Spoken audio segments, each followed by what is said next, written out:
Welcome to an update for the Michigan Military Technical Historical Society Museum restoration shop. I haven't posted anything in a while. With the COVID situation, I've been spending a lot of time out here this summer. There wasn't a whole lot else to do. Couldn't really go anywhere, and most of the shows were canceled. So I'm gonna give you a little update on what we've been doing. As you can see in front of us here, our Cut-V has returned. It spent a fair amount of time this summer up at Moran Chevrolet getting work done on it. They were able to get the engine running correctly. Runs like a watch. I have to really give a shout out to those guys. Shameless plug to Moran Chevrolet. Go there, buy a car from them. They're great people. They really helped the museum out, and the truck runs absolutely stunningly now. Now that we were able to drive it, we did uncover issue with the transmission, so we had to have the transmission fully rebuilt. Turns out that it had grenaded one of the sprags, and that took out the drum. So we have a good solid trans in it now. She runs good, she drives good, and hopefully next year we'll have some Memorial Day parades and we'll be able to take her out and let people see it. Since the truck is now running, we went ahead and pulled down the parts for the troop seats and started cleaning and painting them. It got a little too cold now to paint, so it's kind of on hold. But I got a good start on that. This is, for those of you that are Cut-V aficionados, this is an M1028. It did not originally have a tailgate. But when we got the truck, the Army had already added the tailgate to it and stripped most of the shelter hold-down stuff out of the truck. We have since acquired about 99% of a shelter hold-down kit. So I can put this truck back into the 1028 configuration if I wanted to. I think that crossover bar that goes on the front would just clear the door here.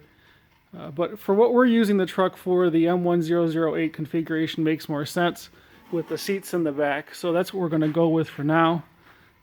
If somebody wants to donate an S250 shelter that we can put in here, I'll stick it in here, and we'll turn this back into a radio truck, make it kind of a little bit more interesting. But for now, we're going to go with the troop seats. So here's our Cut-V from the front. I just finished putting the battery tenders on it so that the batteries weather the winter a little bit better. Since we started driving it, I have noticed that the left front headlight is substantially dimmer than the right front headlight. I believe they probably have a bad ground, so I'm sure somewhere over this winter I'll pull this grill back out, chase that ground wire down, and see if we can get the headlights to work correctly. Everything else on the truck is working. All the blackout lights are working good, and I got a little issue with the windshield wiper park. The windshield wipers don't want to park, so I got to check into that. Probably just needs a wiper motor. We'll take a look at that this winter, see if we can get that squared away. But other than that, she's looking pretty good, and hopefully it'll be out in parade format next spring, next summer. So we'll turn around here, and here's our Clark CA1. Looks a little different from the last time everybody saw it. As you can see, we got most of the running gear put together. We've got the engine back in. We fabricated up the dust covers for the springs. The adjusters are still missing. We have one original adjuster that's in sort of good shape. I've been talking with a local machinist, and hopefully I'll be able to have a set of adjusters made brand new. So just to give you an idea here, you can see the adjuster goes in between that bracket and the front idler, and that's the spring that goes to it. There's a threaded rod and a block. It's not really all that fancy. It's just what you use to set the track tension. The one that we had is completely rusted away. The other one is, we have four of them. One is cut and re-welded and just completely jacked up. One is totally rusted away. And then the other two, actually, both of the other two are bent They're kind of in a banana shape, so that's not optimal for what we're doing. So hopefully we'll be able to get those made. You can see we got the hydraulic tank cleaned up and mounted. Over here, engine's in. I had the generators sitting over there on the shelf. I haven't put it back on yet because I want to be able to get to the distributor to get the points gapped and all that fun stuff before I drop the generator back on. Forward reverse gearbox. There's our other adjuster. Sprockets are on. We rebuilt all the bogies, and that's all put back together. The winch is rebuilt and put back on. Let me pause for a second here. So one of the things that's almost always, little thing moving over there. One of the things that's almost always missing is the toolbox that goes under the seat. We had an original one, but the whole bottom was just paper thin. So we went ahead and fabbed this one up. I bought this really cool finger brake that you can see over there on the press. If you watched our springtime series, you remember I was talking about how the press was still over at my dad's shop, and you can see the press is here, and we bought this cool finger brake that goes in it, and that allowed us to actually make these covers for the track adjuster and allowed us to fabricate the toolbox. We got the dashboard, which some of you might remember from if you follow us on Facebook, you'll notice that 2 of the gauges are missing. I ended up borrowing 2 of the gauges out of this to use on the Clark Tug because it's just farther along, and I didn't want to go out and order new gauges again. So we'll get these ordered this winter, get some new gauges put in there. These are the pieces of the original sprocket guards. We're going to try and save those and then fabricate the rest of the sprocket guard. I don't think we can save the other ones. So we're coming along real well on this project, and then we kind of ran into 2 snags. And you can see one of them down here. There's a little shaft down at the bottom. You really can't see it for the power takeoff for the winch. Actually, it's down there at the bottom, way down here, this guy. And it's really kind of a stupid design, in my opinion, because the fluid level for the cross drive is way up here, and that shaft is all the way at the bottom. So that seal has to be impeccable. And one of the things I ran into is the original seal was like a felt washer. We found a modern neoprene seal that's the same size, and it looked like everything was good. And the only thing I can think of is that I nicked it or tore it when I was putting it together, because the minute I started putting fluid in the final drive or cross drive case here, it just started pouring out that shaft. So this is one of the reasons I like to start putting fluid in things before everything is put together, because it's going to be much easier to get back in there and see what happened now, rather than before all the sheet metal is back on and everything's done. So it would have been a lot easier had I done that before the winch was put back on, but that winch weighs a ton, and I'm not lifting it back off of there, so I'm just going to work around it. So that kind of annoyed me, to be honest. I kind of stopped working on the bulldozer for a little while just because I was mad at it. But the CT6 is coming along a lot faster. There's a lot less fab work that has to be done. So let's walk over there and take a look at it. So for those of you who watched the earlier videos, you can see that the CT6 has come a long way.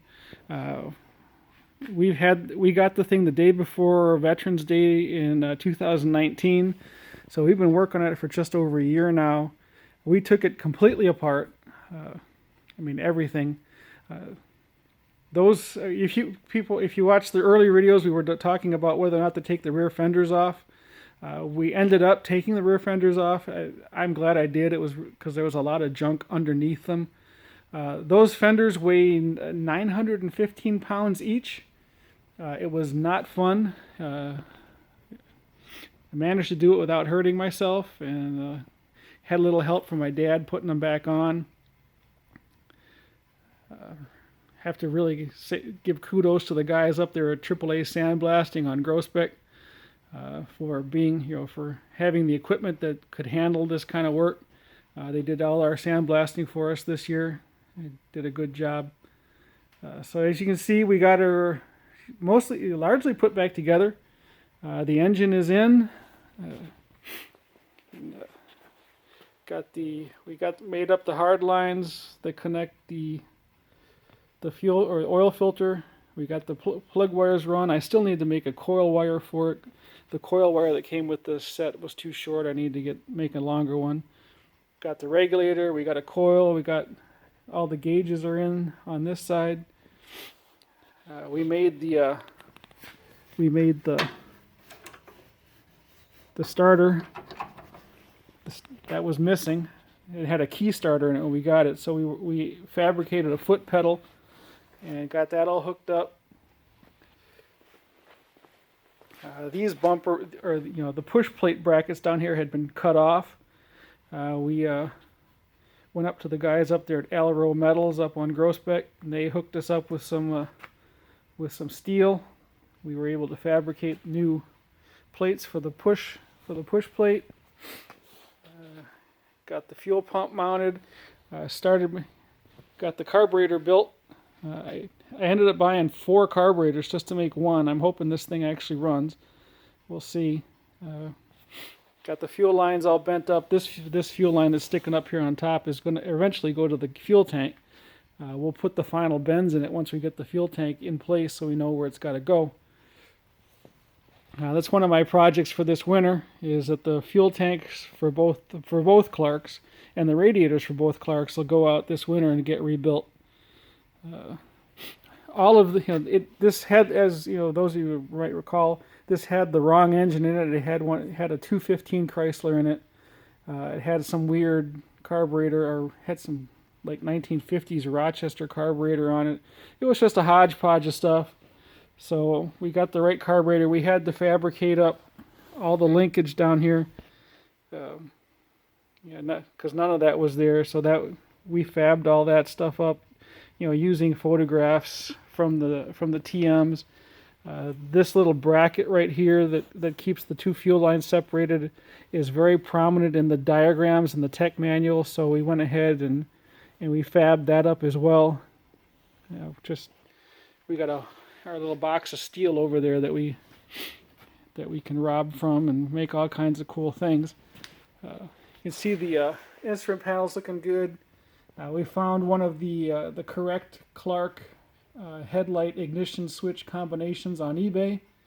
We got that put on. We got the air filter all cleaned up. If you remember, they had a huge dent right here. We were able to work most of it out.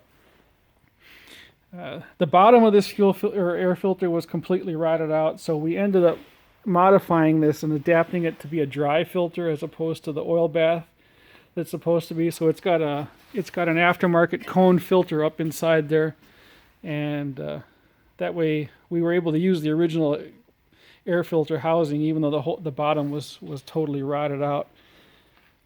Everything's in place. The transmission's fully rebuilt. We got a new clutch in it.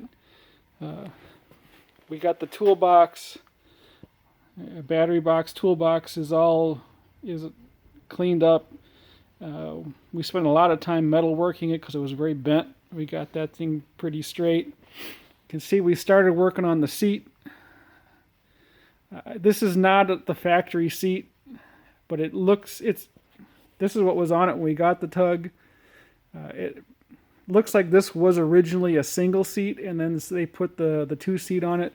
It sort of looks like the correct seat, and I don't know. And the original seats are very, very hard to find.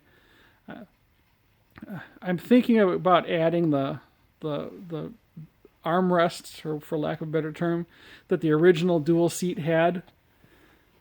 But for now, I think I'm just rolling with this.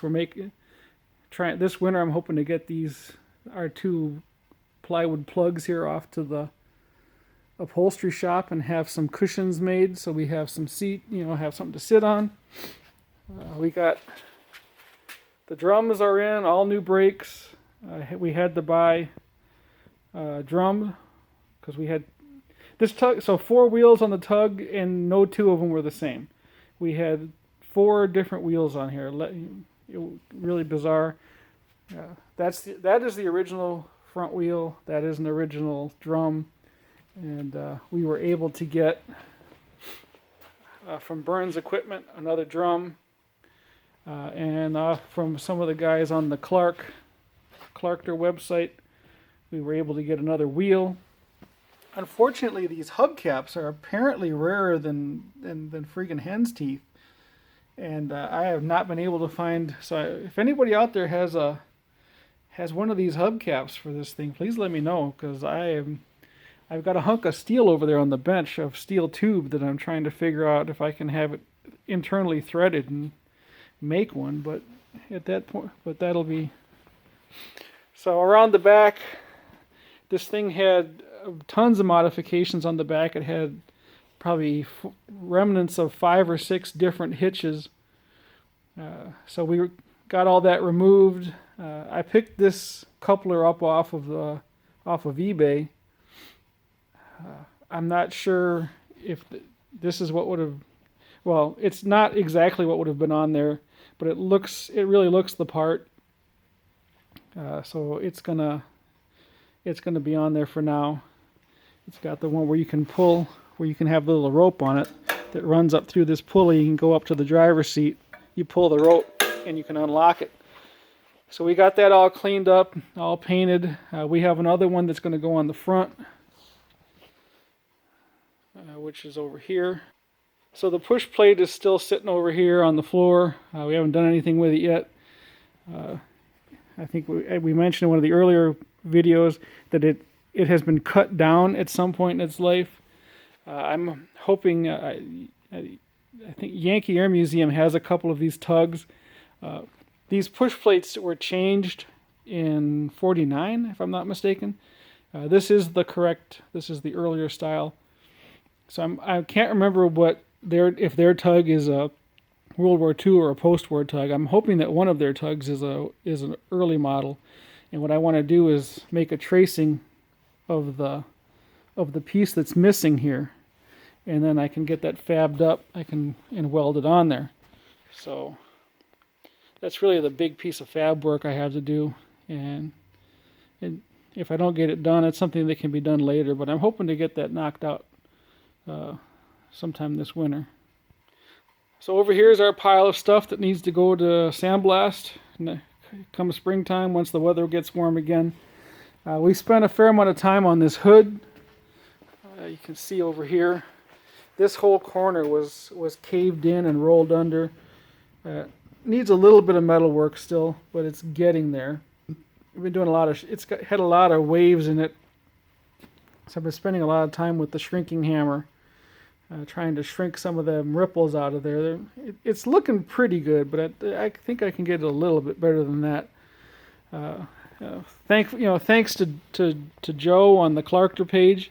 We have the build sheet for this Clark. We know when it was delivered and where it was delivered, and we also know what its U.S. Army registration number is. So that'll get put back on the hood once it's done and sandblasted and painted. And we got the fenders down there. We got a jerry can we picked up at a flea market that we're going to get blasted too. And then there's the wheels under there. We got one brand new wheel that we picked up from Burns Equipment because one of them was really pitted and I don't think it was safe to use. So the other 3 I think are savable, but the one had some real serious rust damage, so better safe than sorry. I ended up buying a new one. So there's some of the stuff that we've been working on for the Clark. Got some of the parts. We got the fire extinguisher bracket that goes on the fender. There's the gas tank. The gas tank drain was seized in. We couldn't get that thing out of there.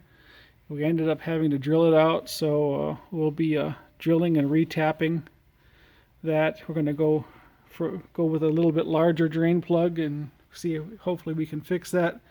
Then this tank's going to go out, gas tank renew or whatever, get boiled and cleaned, and There's the radiator. That's going to go out too. Get boiled and cleaned and ready to go back in. And hopefully, I mean, really, if I had a coil wire and a battery, I could really try to start this thing. But I'm going to wait until spring. It's got all the fluids in it. And unlike the bulldozer over there, this one is not leaking everything out onto the floor. So apparently I did a little better job here. So I guess that's it. We'll probably be wrapping up for the winter. It's getting a little cold in here. I don't have real good heat in this building, and pretty much over budget for the year anyway. So I'm at a point where I can't really go too much farther without buying more stuff. And I've blown through this year's budget and then some. So this is a good point to take a little pause, and we'll come back out here in the spring and get back to work. So until then, we'll give you an overview. There's the M880s outside has been relegated to the yard, so she's sitting just on the other side of that door. So hopefully we'll see y'all, follow us, and we'll see y'all in the springtime.